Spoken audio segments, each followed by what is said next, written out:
spear fishing day na mud no. So karon quick dive lang ta. Oras 3:38. So 3:18 day, 3:38 na noon.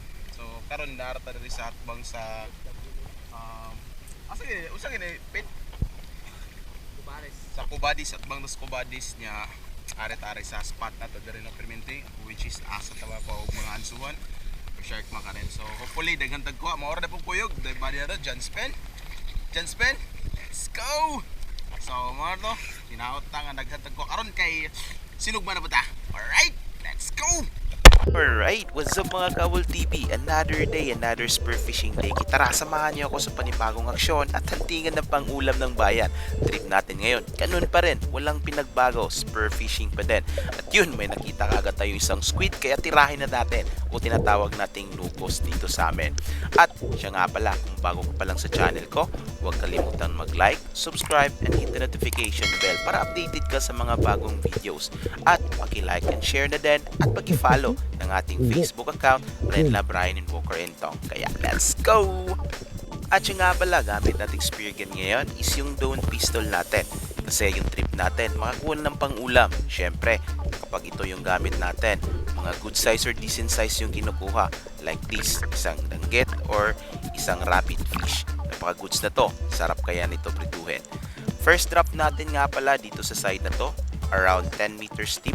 At dito, nag-fish calling tayo at may sabay na dusting. At yun, may nakita agad tayong isang slender unicorn or kalangkang or tinatawag ng nasu. So, dito, lumalapit siya. Kaso, sobrang ilap. Pag ini-aim na natin yung spear gun natin para tumira, umaatras. Kaya ginawa ko, nag-fish calling pa ako ng konti. At yun, iba yung lumapit, isang one-spotted snapper. Kaya tinira ko na kagad. Dagdag pang ulam na din to. Pagkatapos nating tumira, resorbis na agad. Hindi tayo Aquaman para magtagal pa sa ilalim. Kahit hindi matamaan or natamaan man, talagang babalik at babalik tayo at higop ng hangin. At yun, ito yung catch natin, isang one-spotted snapper. At dito may nakita tayong isang shark mackerel or ansuhan. Tatlo nga pala sila, kaso hindi natin tinamaan. Kaya ginawa ko, pinalikan ko yung same spot kung saan ko nakita yung mga ansuhan na yon.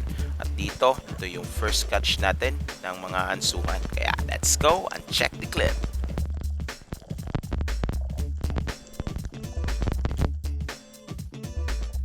At dito, sobrang dami nila. Kaya I choose one and pull the trigger.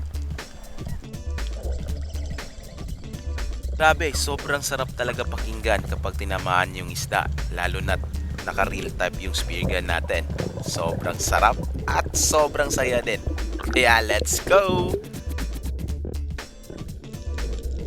At yun, nakakuha kaagad tayo ng isang shark mackerel or ansuhan. Syempre, hindi ako makapakali. Pinalikan ko kaagad, same spot pa rin. At dito, dumaan na naman, isang ansuhan na naman, kaya tirahin na kaagad natin. Pag ganyan, sobrang sarap pakinggan talaga kapag yung isda tinatamaan na sa ilalim at nagre-resurface ka. Alam mo na magkukuha at makukuha mo yung ganyang isda. Siyempre, pagkatapos nating kuhanin, siyempre, mercy killing tayo. Ethical way naman para pagpatay ng isda. Para less suffer na lang din para sa isda. And then, do some bleeding para good yung quality or hindi malangsa yung karne ng isda natin. Kaya ito yung second catch natin for today, isang another ansuhan. At yun, hindi talaga ako mapakali.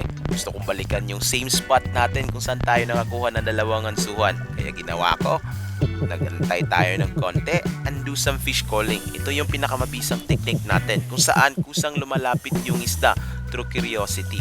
So dito, tumingin ako sa harap, sa right side, sa left side. At nung pagtingin ko sa itaas, may nakita tayong mga bugkanon or tinatawag nating skipjack tuna. At yun, kinuhaan ko ng isa. Kaso nung pagtira nabuntot, tinamaan sana pero nabuntot lang yung tama at yun, napakasayang nakawala. Sobrang sayang talaga.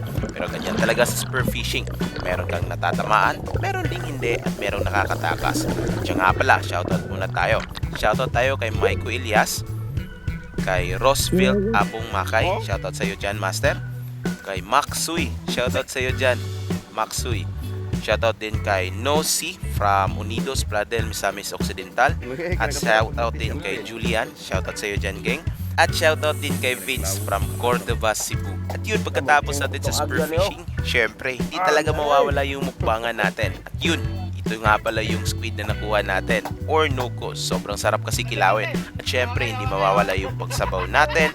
At gusto nga pala namin sanang magsugba or mag-ihaw. Kaso, mas pinili na ang ating kapatid na magprito na lang kasi sobra daw sarap kumain ng pinirito ngayon. Dito magtatapos ng video natin. At salamat sa panonood. Hopefully nag-enjoy kayo. And see you next vlog. Alright!